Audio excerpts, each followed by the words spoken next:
Troisième cas de figure concernant l'enrichissement des modèles 3D sur KiCad. Celui-ci illustre les cas où il peut être intéressant de créer un modèle 3D en associant des modèles 3D préexistants. Prenons cet exemple de carte disposant d'un microcontrôleur 40 broches.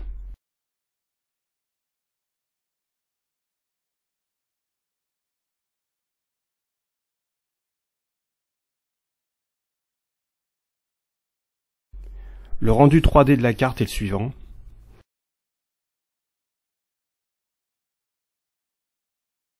Mais voici la vraie représentation attendue. Le circuit devant pouvoir être remplacé si nécessaire, il sera inséré sur un support.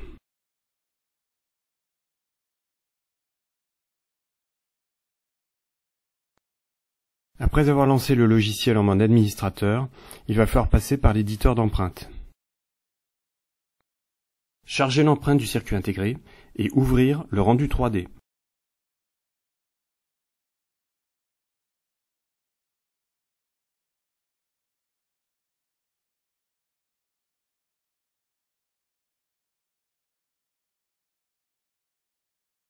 On peut remarquer que par défaut, le logiciel a ouvert la version .wrl du modèle 3D.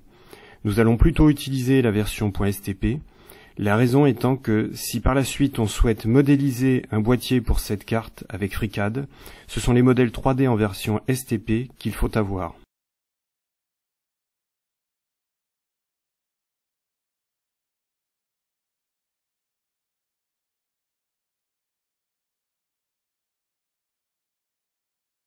Puis, ajoutons le modèle 3D du support de circuit intégré correspondant à ce même circuit. Effectuez l'ajustement sur l'axe Z.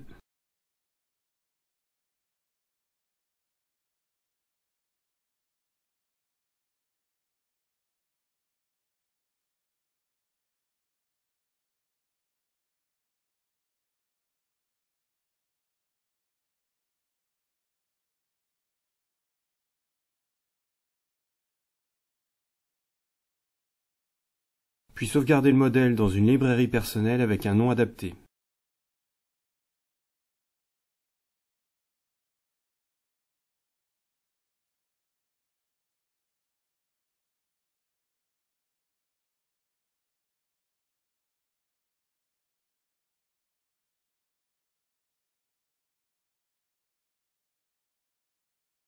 Ensuite, on pourra soit passer par l'éditeur de schéma pour assigner la nouvelle empreinte, refaire la netlist et l'actualiser dans l'éditeur de circuit imprimé. Ou bien, plus directement, actualiser l'empreinte dans ce même éditeur.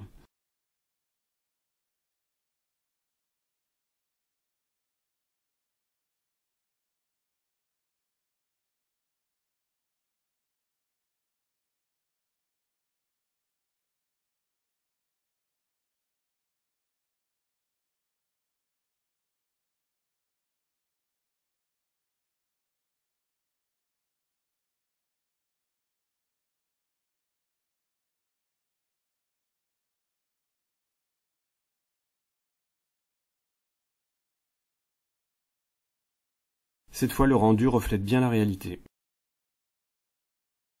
Autre exemple, l'association d'un régulateur et de son radiateur. Concernant le modèle du régulateur en boîtier TO220, il est déjà disponible dans les librairies par défaut.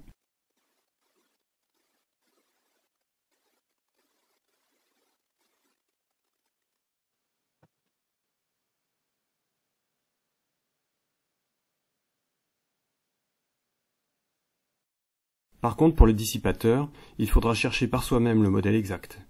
Par exemple ici.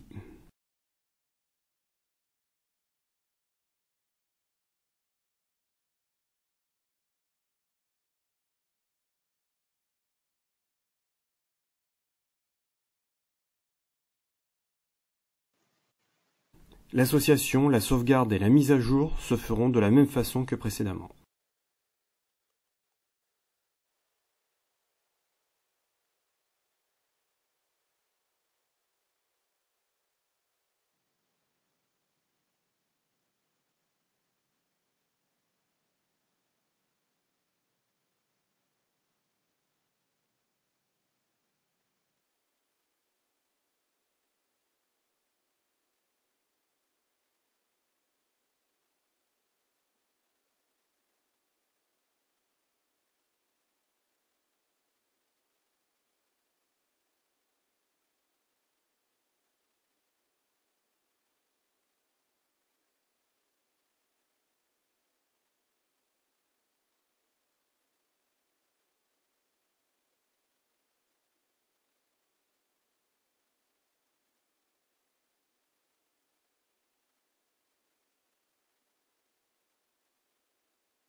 Autre exemple, l'utilisation de capteurs de température de type SHT21 ou SHT31 en boîtier DFN6 ou DFN8, et leur association avec le filtre de protection SF2, proposé par le fabricant Sensirion.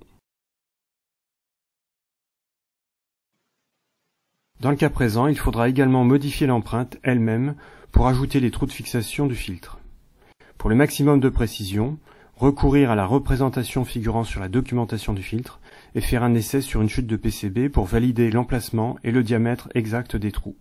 En l'occurrence, les trous font 1,1 mm.